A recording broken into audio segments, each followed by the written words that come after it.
നമ്മൾ ജീവിതത്തിൽ ചെയ്യുന്ന ഏറ്റവും വലിയ മണ്ടത്തരം എന്താണെന്നറിയാമോ? പഠിച്ചിറങ്ങിയ ഉടനെ ജോലിക്ക് കയറുക എന്നുള്ളതാണ്.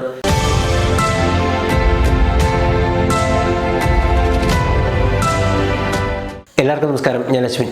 കഴിഞ്ഞ കുറച്ച് വീഡിയോസിലായിട്ട് ഞാൻ കൂടുതലും വയലൻസ് ഉള്ള സബ്ജക്റ്റുകളാണ് എടുക്കാറുള്ളത്. പക്ഷേ ഇന്ന് വളരെ വ്യത്യസ്തമായിട്ട് ഉള്ളൊരു ടോപ്പിക്കാണ്.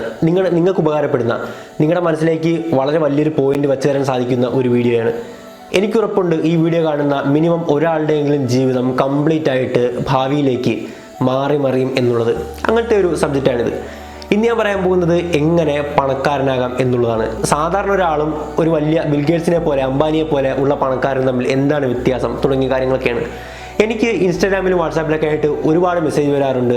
ബ്രോ, എങ്ങനെ നമുക്ക് ഇൻ്റർനെറ്റിലൂടെ പൈസ ഉണ്ടാക്കാം, അല്ലെങ്കിൽ എന്തെങ്കിലും ചെറിയ ചെറിയ ജോലി ഉണ്ടാകുമോ, എനിക്ക് പൈസയുടെ ആവശ്യമുണ്ട്, എന്തെങ്കിലും ഒരു വഴി പറഞ്ഞു തരാമോ പൈസ ഉണ്ടാക്കാൻ, ഓൺലൈനായിട്ട് ചെയ്യാൻ പറ്റുന്ന ഡാറ്റ എൻട്രി ജോബ് വല്ലതും ഉണ്ടോ, അങ്ങനെ പൈസ എങ്ങനെ ഉണ്ടാക്കാമെന്ന് ചോദിച്ച് ഒരുപാട് മെസ്സേജുകൾ എനിക്ക് വരാറുണ്ട്. അപ്പോൾ ഞാൻ അതിൻ്റെ ഒരു സാരാംശം ഒരു വീഡിയോ ആയിട്ട് ചെയ്യാമെന്ന് വെച്ചു. ഈ വീഡിയോയിലൂടെ ഞാൻ ഒരിക്കലും പൈസ ഉണ്ടാക്കാവുന്ന മെത്തേഡ്സ് അല്ല പറഞ്ഞുതരാൻ പോകുന്നത്. നിങ്ങൾ ഒരുപാട് വീഡിയോസ് കണ്ടിട്ടുണ്ടാകും, പൈസ ഉണ്ടാക്കാൻ 10 വഴികൾ എന്നൊക്കെ പറഞ്ഞ്. ഒരിക്കലും അങ്ങനത്തെ കാര്യമല്ല ഞാൻ ഈ വീഡിയോയിൽ പറയാൻ പോകുന്നത്. അങ്ങനത്തെ കാര്യം ഉദ്ദേശിച്ചാണ് നിങ്ങൾക്ക് വീഡിയോ കാണുന്നതെങ്കിൽ നിങ്ങൾക്ക് ബാക്ക് അടിച്ച് പോകാം. ഒരിക്കലും എങ്ങനെ പൈസ ഉണ്ടാക്കാമെന്ന് ഞാൻ പറയത്തില്ല. അതിന് പകരം കുറച്ച് മൂല്യങ്ങളാണ് ഞാൻ പറഞ്ഞുതരാൻ പോകുന്നത്. മറ്റൊരു കാര്യം കൂടി ഞാൻ പറയാം. എനിക്ക് യൂട്യൂബിൽ നിന്ന് കിട്ടുന്ന വരുമാനത്തെ സംബന്ധിച്ച് എനിക്ക് എന്തോരം പൈസ ഇതുവരെ യൂട്യൂബിൽ നിന്ന് കിട്ടിയിട്ടുണ്ട് തുടങ്ങിയ എല്ലാ കാര്യങ്ങളും ഞാൻ ഈ വീഡിയോയിൽ പറയുന്നതായിരിക്കും. നമ്മൾ വിഷയത്തിലേക്ക് വരുവാണെങ്കിൽ, നമ്മുടെ ജീവിതത്തിൽ നമ്മൾ പൈസയ്ക്ക് പുറകെ ഓടിക്കൊണ്ടിരിക്കുകയാണ്. പൈസ എന്നുള്ളത്, മണി എന്നുള്ളത് നമ്മുടെ ജീവിതത്തിൽ വളരെ പ്രാധാന്യമുള്ളൊരു കാര്യമാണ്. ഒഴിച്ചുകൂടാൻ പറ്റാത്ത ഒരു ഘടകമാണ് പൈസ എന്നുള്ളത്, അല്ലേ? ഞാനൊരു കാര്യം പറയാം. നമ്മൾ പൈസയ്ക്ക് വേണ്ടി തന്നെ വർക്ക് ചെയ്യണം, പൈസ ഉണ്ടാക്കിയാൽ തന്നെ വേണം, നല്ല രീതിയിൽ തന്നെ പൈസ ഉണ്ടാക്കണം. കാരണം ഇന്നത്തെ സമൂഹത്തിൽ ജീവിക്കണമെങ്കിൽ ധാരാളം പൈസ നമുക്ക് ആവശ്യമാണ്. ഒരു കാര്യം ഞാൻ എടുത്ത് പറയുന്നു, ആ കാര്യം പറഞ്ഞില്ലായിരുന്നെങ്കിൽ ഇതുപോലത്തെ ഒരു കമൻറ്റ് വന്നേനെ. എന്തെന്ന് പറഞ്ഞാൽ, എടാ മണ്ട, നീ എന്ത് മണ്ടത്തരമാണ് പറയുന്നത്, നമുക്ക് വേണ്ടത് പൈസയൊന്നുമല്ല, നമുക്ക് വേണ്ടത് ആരോഗ്യമുള്ള ശരീരവും ആരോഗ്യമുള്ള മനസ്സുമാണെന്നൊക്കെ പറഞ്ഞ് കുറേ ഫിലോസഫിക്കലായിട്ട് ചുമ്മാ അടിച്ചു വിടുന്ന കുറേ കമൻറ്റ് വന്നേനെ. ഐറണി, തമാശ എന്തെന്നാൽ ഇവർ കമൻറ്റ് ചെയ്യുന്നത് ഏതെങ്കിലും വില കൂടിയ സ്മാർട്ട് ഫോണിൽ നിന്നോ അല്ലെങ്കിൽ കമ്പ്യൂട്ടറിൽ നിന്നോ ആയിരിക്കും, അല്ലേ? നിങ്ങളൊന്ന് ചിന്തിച്ച് നോക്ക്. ഈ സുഖസൗകര്യമൊന്നും വേണ്ടാത്തവർ ഇവിടെ സ്മാർട്ട് ഫോണും കമ്പ്യൂട്ടറും മേടിച്ച് വെക്കേണ്ട കാര്യമുണ്ടോ? അത്യാവശ്യം ഒരു ബേസ് മോഡൽ ഫോൺ വേണമെങ്കിൽ, മൊബൈൽ ഫോൺ വേണമെങ്കിൽ മേടിച്ച് വയ്ക്കാം. എന്തിന് സ്മാർട്ട് ഫോൺ മേടിക്കുന്നു? അപ്പോൾ അവിടെ പൈസയുടെ ആവശ്യം വന്നു. അവർക്ക് ആ ഒരു എൻ്റർടൈൻമെൻറ്റ്, സ്മാർട്ട് ഫോൺ കൊണ്ടുണ്ടാകുന്ന എൻ്റർടൈൻമെൻറ്റ് അവർക്ക് ആവശ്യം വന്നു. എന്നിട്ടാണ് അവർ ഈ കമൻറ്റ് ചെയ്യുന്നത്. അപ്പോൾ തീർച്ചയായിട്ടും ആ കമൻറ്റ് ഒഴിവാക്കുക. അതുപോട്ടെ, നമ്മളപ്പോൾ പൈസയ്ക്ക് പുറകെ ഓടുമ്പോൾ പൈസ നമ്മളെക്കാളും വേഗത്തിൽ ഓടിപ്പോയി അംബാനിയുടെയും സക്കർബർഗിൻ്റെയൊക്കെ പോക്കറ്റിലേക്കായിരിക്കും ചെന്ന് വീഴുന്നത്. ആവശ്യക്കാരായ നമുക്ക് പൈസ കിട്ടണമില്ല, ആവശ്യത്തിലേറെ കോടാനുകോടീശ്വരന്മാരായ അവരുടെ അടുക്കലേക്ക് ഈ പൈസ ഓടിപ്പോകുന്നുമുണ്ട്. ആവശ്യക്കാരായ നമ്മുടെ കയ്യിൽ ഒട്ടും പൈസ എടുക്കാൻ കാണത്തില്ല, അവരുടെ കയ്യിലാകട്ടെ കോടാനുകോടിക്കണക്കിന് പൈസയും. എന്തുകൊണ്ടാണ് ഇങ്ങനെ സംഭവിക്കുന്നത്? ആ ഒരു കാര്യത്തിന് പിന്നിലുള്ള ഒരു ശാസ്ത്രമാണ്, ഒരു തിയറിയാണ് ഇന്നത്തെ വീഡിയോയിൽ ഞാൻ നിങ്ങൾക്ക് പറഞ്ഞു തരാൻ പോകുന്നത്. ഇത് ഞാനായിട്ട് കണ്ടുപിടിച്ച കാര്യങ്ങളൊന്നുമല്ല, ഒരിടത്തു നിന്ന് വായിച്ചും കേട്ടും കണ്ടും അറിഞ്ഞും ഒക്കെ പഠിച്ച കാര്യമാണ്. പ്രധാനമായിട്ടും എൻ്റെ ജീവിതം മാറ്റിമറിച്ച ഒരു പുസ്തകം എന്ന് പറയുവാണെങ്കിൽ ഈ ഒരു പുസ്തകമാണ്, റിച്ച് ഡാഡ് പൂർ ഡാഡ്.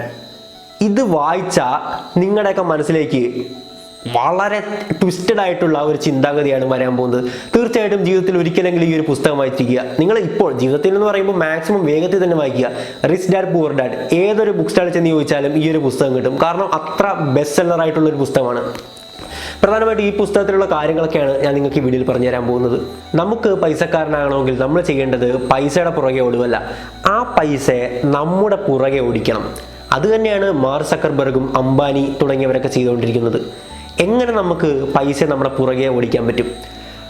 ഒരു കാര്യം പറയുവാണെങ്കിൽ, നമ്മളൊരു 4ാം ക്ലാസ് മുതൽ നമ്മളെ സ്കൂളിൽ ചേർക്കും, നമ്മളെ വിദ്യാഭ്യാസം തുടങ്ങും. ആ ഒരു 4 വയസ്സ് മുതൽ ഇവിടെ തൊട്ട് നമ്മുടെ തലയിലേക്ക് കുത്തിക്കയറ്റുന്ന ഒരു ചിന്താഗതി എന്ന് പറഞ്ഞാൽ പഠിക്കുക, അത് കഴിഞ്ഞിട്ട് സ്കൂൾ കഴിഞ്ഞിട്ട് കോളേജിൽ പഠിക്കുക, ഒരു ജോലി മേടിക്കുക, ആ ജോലിയിലൂടെ പൈസ ഉണ്ടാക്കുക എന്നുള്ളതാണ്. നിങ്ങളൊന്ന് ചിന്തിച്ച് നോക്കൂ. പഠിച്ചിറങ്ങിയിട്ട് ഒരാൾക്ക് 40,000 രൂപ സാലറിയിൽ ജോലി ലഭിക്കുവാണ്. നോക്കുമ്പോൾ വളരെ നല്ല ശമ്പളം, 40,000 രൂപയുണ്ട്. നിങ്ങളൊന്ന് ചിന്തിച്ച് നോക്കുക. 40,000 രൂപ എന്ന് പറയുമ്പോൾ ഒരു വർഷം എത്ര ലഭിക്കും? 4,80,000 രൂപ. 2 വർഷം കൊണ്ട് 9,60,000 രൂപ. ഇന്ന് നല്ലൊരു കാർ മേടിക്കണമെങ്കിൽ ഓൺ റോഡ് പ്രൈസ് എന്ന് പറയുന്നത് 10 ലക്ഷം, 10 ലക്ഷത്തിന് മുകളിലേക്കൊക്കെയാണ്. നമ്മൾ 2 വർഷം കഷ്ടപ്പെട്ട് ജോലി ചെയ്തിട്ട് ഓഫീസിൽ പോയിട്ട് അവിടെ മേശപ്പുറത്ത് ടേബിളിൽ കിടന്നിട്ട് അല്ലെങ്കിൽ വേറെ എന്തെങ്കിലും ജോലി ചെയ്തിട്ട് നമുക്ക് ഈ ഒരു കാർ മേടിക്കാനുള്ള പൈസ ഉണ്ടാക്കാൻ പറ്റിയില്ലെങ്കിൽ ഈ 2 വർഷം നമ്മൾ എന്ത് ചെയ്തിരിക്കുമായിരുന്നു? നിങ്ങൾ ഒരിക്കലെങ്കിലും ചിന്തിച്ചിട്ടുണ്ടോ 2 വർഷം കഷ്ടപ്പെട്ടിട്ട് ഒരു 10 ലക്ഷം രൂപ പോലും കിട്ടിയില്ല നമുക്ക്? നമ്മളൊക്കെ എന്താ ചെയ്തത്? മറിച്ച് അംബാനി, മറ്റേ മാർക്ക് സക്കർബർഗ് അവരുടെ അക്കൗണ്ടിലേക്ക് സെക്കൻഡുകൾ കൊണ്ട് വീഴുന്നത് ലക്ഷങ്ങളും കോടികളൊക്കെയാണ്. ഇവിടെയാണ് നമ്മളും അവരും തമ്മിലുള്ള വ്യത്യാസം എന്ന് പറയുന്നത്. ഈ ഒരു കാര്യം നമ്മളെ സ്കൂളിൽ പഠിപ്പിക്കത്തില്ല. എങ്ങനെ റിച്ച് ആകാം, എങ്ങനെ പൈസക്കാരനാകാം എന്നുള്ള കാര്യം നമ്മളെ സ്കൂളിൽ പഠിപ്പിക്കത്തില്ല എന്നുള്ളതാണ് സത്യം. ഇതുപോലത്തെ ഒരു ജോലി കൊണ്ട് നമുക്ക് ഒരിക്കലും പൈസക്കാരനാകാൻ പറ്റത്തില്ല എന്ന് മനസ്സിലായില്ലേ? ഒരു 10 ലക്ഷത്തിന്റെ കാറ് പോട്ടെ, ഒരു വീട് പണിയണമെങ്കിലോ എത്ര ലക്ഷങ്ങളാകും? നമ്മൾ പഠിക്കുന്ന സ്കൂളുകളിലൊന്നും നമ്മളെങ്ങനെ പണക്കാരനാകാം എന്ന് പഠിപ്പിക്കുന്നില്ല, ഹൗ ടു ബി റിച്ച് എന്ന് പഠിപ്പിക്കുന്നില്ല, അല്ലേ? നിങ്ങൾ ഏതെങ്കിലും പോയിട്ട് ഒരു ജോലി മേടിക്കുക, ആ ജോലി കിട്ടുന്ന ശമ്പളം കൊണ്ട് തൃപ്തിപ്പെടുക എന്ന് മാത്രമാണ് ടീച്ചേഴ്സും അധ്യാപകരും നമ്മുടെ നാട്ടുകാരും എല്ലാവരും നമ്മുടെ തലയിലേക്ക് കുത്തിവെച്ച് തരുന്ന ഒരു ബോധം എന്ന് പറയുന്നത്. നിങ്ങളൊരു കാര്യം മനസ്സിലാക്കേണ്ടത്, ഇതുപോലെ ജോലി ചെയ്ത് കിട്ടുന്ന പൈസ കൊണ്ട് നമ്മൾ ഒരിക്കലും പണക്കാരനാകാൻ പോകുന്നില്ല എന്നുള്ളത് തന്നെയാണ് സത്യം. ഈ ഫേസ്ബുക്കിൻ്റെയൊക്കെ ഒരു ദിവസത്തെ ടേൺ ഓവർ എന്ന് പറയുന്നത് ഏകദേശം 600 കോടി ഇന്ത്യൻ രൂപയ്ക്ക് മുകളിൽ വരും. നമ്മളൊക്കെ ഒരു ആയുസ് മുഴുവൻ കഷ്ടപ്പെട്ടാൽ അതിൻ്റെ എത്ര ശതമാനം ഉണ്ടാക്കാൻ പറ്റും? നിങ്ങളൊന്ന് ചിന്തിച്ച് നോക്ക്, ഇതുപോലത്തെ ശമ്പളം വെച്ചിട്ട്. അപ്പോൾ എന്താണ് അവരുടെ ടെക്നിക്ക്, ആ ഒരു തിയറി? അതിനു മുമ്പ് ഞാൻ ഒരു കഥ പറയാം. അതായത് അമേരിക്ക പണ്ടൊരു സ്ഥലത്ത് ഒരു വാർത്ത പടർന്നു പിടിക്കുവാണ്. ഇന്നൊരു വിജനമായ സ്ഥലത്ത് ഭൂമിക്കടിയിൽ കുറെ സ്വർണം കുഴിച്ചിട്ടിട്ടുണ്ട്. പണ്ട് ആരോ കുഴിച്ചിട്ട നിധിയാണ്, ഒരു നിധി ഉണ്ടെന്നും പറഞ്ഞു. അപ്പോൾ ഒരുപാട് ആൾക്കാർ ആ സ്ഥലത്തേക്ക് പോവുകയാണ്. അവിടെ പോയിട്ട് അവിടെ മുഴുവൻ കുഴിച്ചു നോക്കി. ഒരുപാട് ആൾക്കാരുണ്ടായിരുന്നു. പക്ഷേ അവർക്ക് യാതൊരുവിധ നിധിയോ സ്വർണമോ വജ്രമോ ഒന്നും കിട്ടിയില്ല. അവർ നിരാശയോടെ മടങ്ങേണ്ടി വന്നു. പക്ഷേ ഈ ഒരു കാര്യത്തിൽ നിന്ന് കുറച്ച് പേര് മാത്രം പൈസ ഉണ്ടാക്കി. ആരായിരിക്കും? നിങ്ങൾ ജസ്റ്റ് ഒന്ന് ചിന്തിച്ചു നോക്ക്.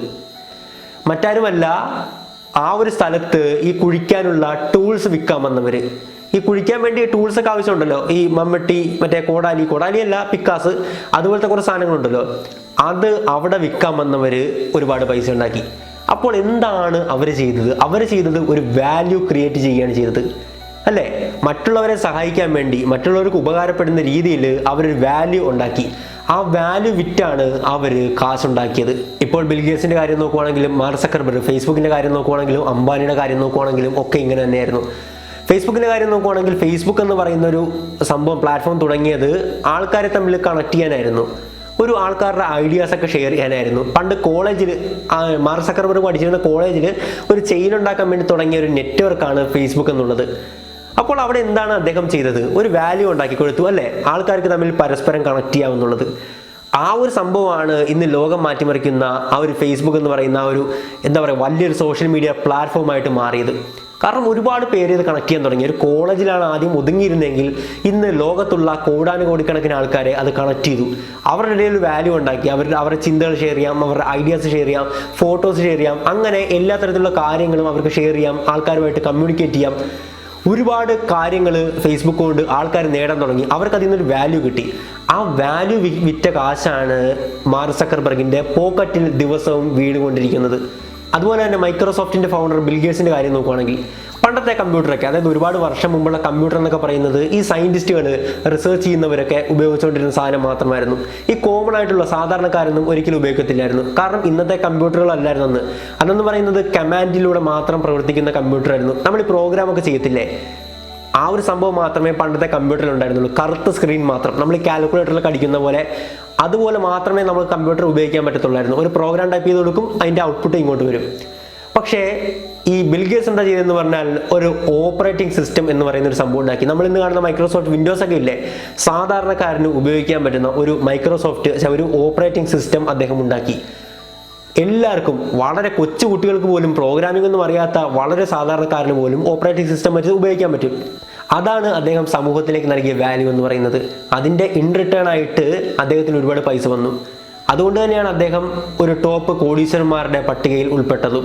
അടുത്തത് അംബാനിയുടെ ജിയോ എങ്ങനെയാണ് സക്സസ് ആയത്? ജിയോ വരുന്നതിന് മുമ്പ് ഇവിടെ ഒരുപാട് കണക്ഷൻസ് ഉണ്ടായിരുന്നു. ഐഡിയ, എയർടെൽ, വോഡാഫോൺ, BSNL, അങ്ങനെ. ഇതിനെല്ലാം മറികടന്നുകൊണ്ട് ജിയോയ്ക്ക് വൻ മാർക്കറ്റിൽ നേട്ടം ഉണ്ടാക്കാൻ പറ്റിയെങ്കിൽ ജിയോ അവിടെ ഒരു വാല്യൂ ക്രിയേറ്റ് ചെയ്തിട്ടുണ്ട്. എന്തായിരുന്നു ജിയോ ക്രിയേറ്റ് ചെയ്ത വാല്യൂ? ആദ്യം തന്നെ ഫ്രീ ഡാറ്റ എന്നുള്ളതായിരുന്നു. ഫ്രീ 4G ഡാറ്റയാണ് ജിയോ എല്ലാവർക്കും കൊടുത്തത്. അപ്പോൾ തന്നെ അവിടെ ഒരു പെർഫെക്റ്റ് വാല്യൂ ക്രിയേറ്റ് ആയി. അത് കഴിഞ്ഞ് വളരെ വിലക്കുറവിൽ, 1 GB വളരെ തുച്ഛമായ വിലക്കുറവിൽ ജിയോ എല്ലാവർക്കും, ഇന്ത്യയിലുള്ള എല്ലാ ജനങ്ങൾക്കും ഇന്റർനെറ്റ് കൊടുക്കാൻ തുടങ്ങി. അതും 4G ഇന്റർനെറ്റ്. ആ ഒരു വാല്യൂ കൊണ്ടാണ് ജിയോ ടോപ്പിലെത്തിയതും അംബാനിയുടെ പോക്കറ്റിലേക്ക് ഒരുപാട് പൈസ വന്നതും. ഇതിൽ നിന്നൊക്കെ നമുക്ക് മനസ്സിലാക്കേണ്ടത് സമൂഹത്തിൽ നമ്മളൊരു വാല്യൂ ക്രിയേറ്റ് ചെയ്ത് കഴിഞ്ഞാൽ ഇൻ റിട്ടേൺ ആയിട്ട് അതിന് പൈസ കിട്ടും. ആ പൈസയാണ് നമ്മളെ പണക്കാരനാക്കുന്നത്. അല്ലാണ്ട് പണക്കാരൻ എന്ന് പറയുന്നത് ഒരുപാട് പൈസ ഉണ്ടാകുന്ന രീതിയിൽ, അല്ലാണ്ട് ജോലി ചെയ്ത് കിട്ടുന്ന പൈസ എന്ന് പറയുന്നത് വളരെ തുച്ഛമായിരിക്കും. നമ്മൾ ഈ ജോലി ചെയ്ത് കിട്ടുന്ന പൈസ എന്ന് പറയുന്നത് ആക്റ്റീവ് ഇൻകമാണ് അല്ലേ. നമ്മളൊരു കമ്പനി പോകുന്നു, അവിടെ കുറച്ച് നേരം ജോലി ചെയ്യുന്നു, അതിൻ്റെ പൈസയാണ് നമ്മുടെ മന്ത്ലി സാലറിയിലേക്ക് ആഡ് ആകുന്നത്. നമ്മളന്ന് പോയില്ലെങ്കിൽ നമ്മുടെ പൈസ സാലറി അവർ കട്ട് ചെയ്യും. പക്ഷേ ഇവരൊക്കെ ചെയ്യുന്നത് പാസീവ് ഇൻകമാണ്. രണ്ട് തരത്തിലുള്ള ഇൻകമാണുള്ളത്. ആക്റ്റീവ് ഇൻകത്തെ പറ്റിയാണ് ഞാൻ പറയുന്നത്. ചെയ്യുന്ന ജോലിക്ക് അപ്പോൾ തന്നെ പൈസ കിട്ടുന്നു. രണ്ടാമത്തത് പാസീവ് ഇൻകം എന്ന് പറഞ്ഞാൽ ഒരു സമയത്ത് അവർ ജോലി ചെയ്തു കഴിഞ്ഞാൽ അതിൻ്റെ ഇൻകം എപ്പോഴും ഇങ്ങനെ ഉണ്ടായിക്കൊണ്ടിരിക്കും. പൈസ അവരുടെ പുറകെ വന്നുകൊണ്ടിരിക്കും. അതാണ് ഞാൻ പറഞ്ഞത് പൈസ നമ്മുടെ പുറകെ ഓടിക്കണമെന്ന്. അവർ ഉറങ്ങുന്ന സമയത്ത് പോലും അവരുടെ അക്കൗണ്ടിലേക്ക് പൈസ വീഴും. ഒരു പ്രൈവറ്റ് കമ്പനിയിൽ പോയി ഈ 40,000 രൂപയ്ക്ക് വർക്ക് ചെയ്യുന്ന ആൾ വീട്ടിൽ വന്ന് വെറുതെ കിടന്നുറങ്ങിയാൽ അവരുടെ അക്കൗണ്ടിലേക്ക് പൈസ വീഴുമോ? ഒരിക്കലും ഇല്ല എന്നുള്ളത് തന്നെയാണ് സത്യം. ഇപ്പോൾ എൻ്റെ ഒരു കാര്യം പറയുവാണെങ്കിൽ യൂട്യൂബിൻ്റെ കാര്യം എടുത്തു നോക്കാം. ഞാനിപ്പോൾ ഈ വീഡിയോ അപ്ലോഡ് ചെയ്ത ശേഷം ഞാൻ പോയി കിടന്നുറങ്ങും. എൻ്റെ അക്കൗണ്ടിലേക്ക് പക്ഷേ പൈസ കയറിക്കൊണ്ടിരിക്കും. നിങ്ങൾ ഓരോരുത്തരും കാണുമ്പോൾ എനിക്കതിൻ്റെ പൈസ കയറിക്കൊണ്ടിരിക്കുവാണ്. അത് ഒരുപാട് നാളിങ്ങനെ എത്ര നാൾ വേണമെങ്കിലും തുടർന്നുകൊണ്ടേയിരിക്കും. ചിലപ്പോൾ ഞാൻ മരിച്ചു പോയാൽ പോലും എൻ്റെ അക്കൗണ്ടിലേക്ക് എനിക്ക് പൈസ കയറും. അത് തന്നെയാണ് പാസീവ് ഇൻകം എന്നുള്ളത്. നമ്മളൊരു വാല്യൂ ക്രിയേറ്റ് ചെയ്ത് അവിടെ വച്ചു കഴിഞ്ഞാൽ ആ വാല്യൂവിൽ നിന്ന് പൈസ ജനറേറ്റ് ഉണ്ടായിക്കൊണ്ടിരിക്കും. അത് നമ്മുടെ പുറകെ ഓടിക്കൊണ്ടിരിക്കും. ഇപ്പോൾ എൻ്റെ പുറകെ പൈസ വരുവാണ് അല്ലേ, ഞാൻ കിടന്നുറങ്ങുവാണ്, എൻ്റെ പുറകെ പൈസ വന്ന് എൻ്റെ അക്കൗണ്ടിലേക്ക് വീണുകൊണ്ടിരിക്കുവാണ്. അതാണ് പാസീവ് ഇൻകം എന്ന് പറയുന്നത്. നമ്മൾ ജീവിതത്തിൽ വർക്ക് ചെയ്യേണ്ടത് പാസീവ് ഇൻകത്തിന് വേണ്ടിയാണ്. ആക്റ്റീവ് ഇൻകത്തിന് വേണ്ടി വർക്ക് ചെയ്ത് കഴിഞ്ഞാൽ നിങ്ങൾക്ക് ഒരിക്കലും പണക്കാരനാകാൻ പറ്റത്തില്ല എന്നുള്ളത് തന്നെയാണ് സത്യം. മാത്രമല്ല ഈ പാസീവ് ഇൻകത്തിൽ നിന്ന് നമുക്ക് ഉണ്ടാക്കാൻ പറ്റുന്ന റവന്യൂവിൻ്റെ എമൗണ്ട്, വരുമാനത്തിൻ്റെ എമൗണ്ട് എന്ന് പറയുന്നത് വളരെ വലുതാണ്. നമ്മൾ കൊച്ചിലെ മുതൽ കേട്ടിട്ടുള്ളൊരു കാര്യമാണ്, നമ്മൾ കഷ്ടപ്പെട്ട് ജോലി ചെയ്ത് കഴിഞ്ഞാൽ ഒരുപാട് പൈസ ഉണ്ടാക്കാമെന്ന്. എത്ര മണ്ടത്തരമായ കാര്യമാണെന്നോ. അങ്ങനെയാണെങ്കിൽ ഞാൻ ഒരു കാര്യം ചോദിച്ചോട്ടെ, ദിവസം മുഴുവൻ ജോലി ചെയ്യുന്ന ബംഗാളികൾ, അല്ലെങ്കിൽ തടിപ്പണിക്കാർ, അല്ലെങ്കിൽ റോഡ് പണിക്കാർ, പാറ പൊട്ടിക്കുന്നവർ, ഇവർക്കൊക്കെ എത്ര പൈസ കിട്ടുന്നുണ്ട്? ഇവരെത്ര പേര് പണക്കാരാകുന്നുണ്ട്? ഒരിക്കലുമില്ല. ഇവർക്കൊക്കെ കിട്ടുന്നത് തുച്ഛമായ ഒരു എമൗണ്ട് മാത്രമാണ്. അതുകൊണ്ട് തന്നെ കഷ്ടപ്പെട്ട് കഴിഞ്ഞാൽ പൈസ കിട്ടും എന്നുള്ളത് വളരെ തെറ്റായിട്ടുള്ള കാര്യമാണ്. ഈ പാസീവ് ഇൻകത്തിൻ്റെ ഒരു കാര്യം പറയുവാണെങ്കിൽ, പാസീവ് ഇൻകം എന്ന് പറയുമ്പോൾ എൻ്റെ ഒരു കാര്യം പോട്ടെ, നമ്മുടെ വില്ലേജ് ഫുഡ് ചാനൽ എന്ന് പറയുന്നൊരു യൂട്യൂബ് ചാനൽ നിങ്ങൾക്ക് അറിയാമല്ലോ. ആ ചാനലിൽ ഫിറോസിക്ക ഒരു അടിപൊളി ചാനൽ തന്നെയാണ്, ഭക്ഷണം ഉണ്ടാക്കുന്ന ചാനലാണ്. അപ്പോൾ അദ്ദേഹത്തിന് ചില വീഡിയോസിന് മില്യൺസ് ഓഫ് വ്യൂസ് ഉണ്ട്, ഒരുപാട് വീഡിയോസിന് ലക്ഷക്കണക്കിന് വ്യൂസ് ഉണ്ട്. ഇനി നമുക്ക് ഒരു കാര്യം അനലൈസ് ചെയ്ത് നോക്കാം. അദ്ദേഹം ആ വീഡിയോ ഉണ്ടാക്കാൻ എടുക്കുന്ന അധ്വാനം എന്തൊക്കെയാണ്? ആ വീഡിയോ ഉണ്ടാക്കാൻ എടുക്കുന്ന സമയം എന്ന് പറഞ്ഞാൽ ഏതാനും കുറച്ച് മണിക്കൂറുകളാണ്. ആ ഒരു ഭക്ഷണം റെഡിയാകുന്നവരെ കൂടിപ്പോയാൽ 3-4 മണിക്കൂർ. പിന്നെ അത് ഇറച്ചി മേടിക്കാനുള്ള കുറച്ച് കാശും. ഈ ഒരു കൂടിപ്പോയ 4 മണിക്കൂറുകൾ കൊണ്ട് അദ്ദേഹം ഉണ്ടാക്കുന്നത് 5-6 ലക്ഷം രൂപയായിരിക്കാം. ഞാനൊരു ഏകദേശ കണക്ക് ചുമ്മാ ഒരു ഗസ് പറയുവാണ്. 5-6 ലക്ഷം രൂപയായിരിക്കാം അദ്ദേഹം ഉണ്ടാക്കുന്നത്. നമ്മൾ ഒരു വർഷം മുഴുവൻ വർക്ക് ചെയ്താൽ ഇത്രയും പൈസ കിട്ടാൻ പാടാണ്. അതാണ് അദ്ദേഹം 4 മണിക്കൂറുകൾ കൊണ്ട് മേടിക്കുന്നത്. ഇതാണ് പാസീവ് ഇൻകത്തിന്റെ ഒരു പ്രത്യേകത എന്ന് പറഞ്ഞാൽ. അത് അദ്ദേഹത്തിന് ആയുഷ്കാലം മൊത്തം ഇങ്ങനെ ആ വീഡിയോയിൽ നിന്ന് പൈസ കയറിക്കൊണ്ടിരിക്കും. യൂട്യൂബ് എന്തോരം കാലം ഇവിടെ ഉണ്ടോ അത്രയും കാലം ആ വീഡിയോസ് ഇൻകം ജനറേറ്റ് ചെയ്തുകൊണ്ടിരിക്കും. അത് തന്നെയാണ് പാസീവ് ഇൻകത്തിന്റെ ഏറ്റവും വലിയൊരു അഡ്വാൻറ്റേജ് എന്ന് പറയുന്നത്. ഈ കാര്യം തന്നെയാണ് എനിക്ക് സംഭവിക്കുന്നത്. ഞാൻ ചിലപ്പോൾ ചില വീഡിയോസിനൊക്കെ കൂടിപ്പോയാൽ 2 മണിക്കൂറേ വർക്ക് ചെയ്യത്തുള്ളൂ. 1 മണിക്കൂർ റെക്കോർഡിങ്, 1 മണിക്കൂർ എഡിറ്റിങ്. എനിക്ക് ആ വീഡിയോന്ന് ചിലപ്പോൾ ഒറ്റ വീഡിയോന്ന് നല്ലൊരു റവന്യൂ കയറിപ്പോകും. അതിങ്ങനെ തുടർന്നുകൊണ്ടേയിരിക്കും. ഒരുപാട് നാളതിനിങ്ങനെ പൈസ വന്നുകൊണ്ടിരിക്കും. അതൊരിക്കലും തീരത്തുമില്ല. അപ്പോൾ നമ്മളെപ്പോഴും പാസീവ് ഇൻകത്തിന് വേണ്ടി വർക്ക് ചെയ്യുക. നമ്മൾ കിടന്നുറങ്ങുവാണെങ്കിൽ നമ്മുടെ പോക്കറ്റിൽ പൈസ വീഴണം. അങ്ങനത്തെ ജോലികൾ നമ്മൾ കണ്ടെത്തുക. ജോലിയല്ല, ഒരു വാല്യൂ നമ്മൾ ക്രിയേറ്റ് ചെയ്യുക. നിങ്ങളുണ്ടാക്കിയ ആ ഒരു വാല്യൂവിൽ നിന്ന് നിങ്ങൾക്ക് എന്തോരം പൈസ കിട്ടുന്നു എന്നുള്ളത് നിങ്ങൾ എത്ര ആൾക്കാരെ ഡീൽ ചെയ്യുന്നു എന്നതിനെ ഡിപ്പെൻഡ് ചെയ്തിരിക്കും. ഇപ്പോൾ ഫേസ്ബുക്ക് ഡീൽ ചെയ്യുന്നത് കോടിക്കണക്കിന് ആൾക്കാരാണ്. ഈ ലോകത്തുള്ള കോടിക്കണക്കിന് ആൾക്കാരെ ഡീൽ ചെയ്യുന്നതുകൊണ്ട് തന്നെ അവർക്ക് ധാരാളം പൈസ കിട്ടുന്നു. ഇപ്പോൾ ഇന്ത്യൻ മാർക്കറ്റിലുള്ള ഒരു സംഭവമാണെങ്കിൽ ഇന്ത്യയിലുള്ളവരെ മാത്രം ഡീൽ ചെയ്യുന്നുള്ളൂ. അതുകൊണ്ട് ഇന്ത്യയെ സംബന്ധിച്ചിടത്തോളം ഒരു നല്ലൊരു എമൗണ്ട് തന്നെ കിട്ടത്തുള്ളൂ.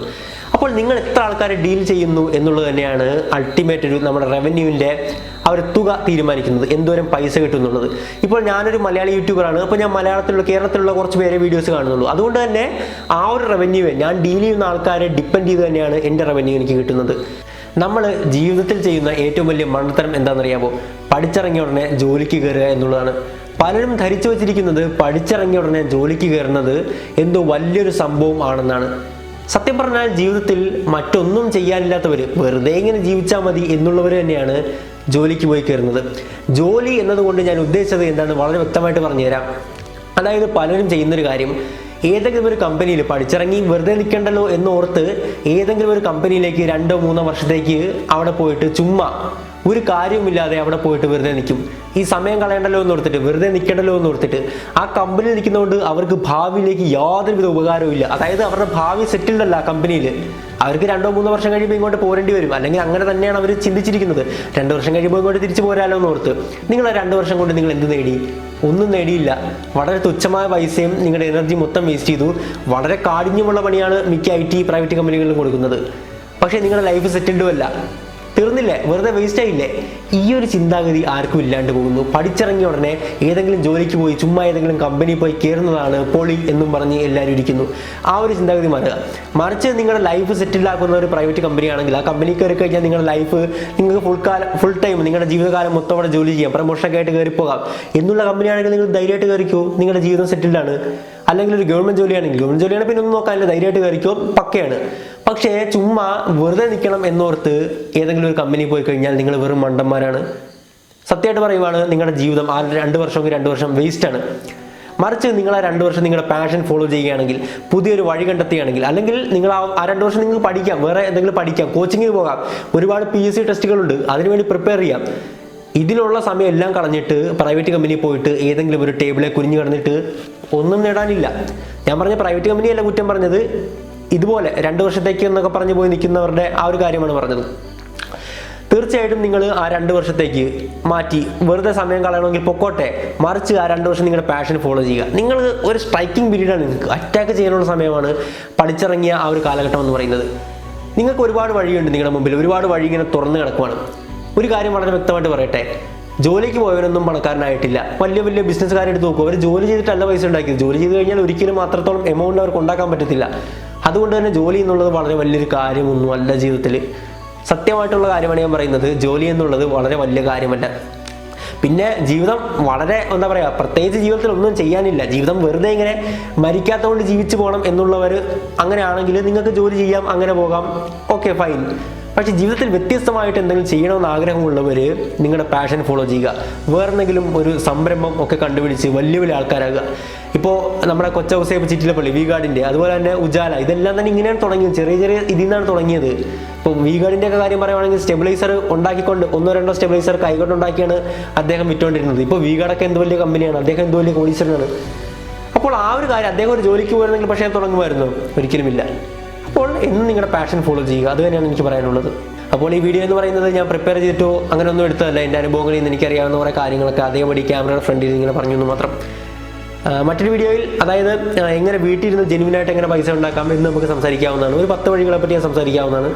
അപ്പോൾ മറ്റൊരു വീഡിയോയിൽ മറ്റൊരു വിഷയമായിട്ടൊക്കെ വീണ്ടും കാണാം. It's me Ashwin Madappally, signing out.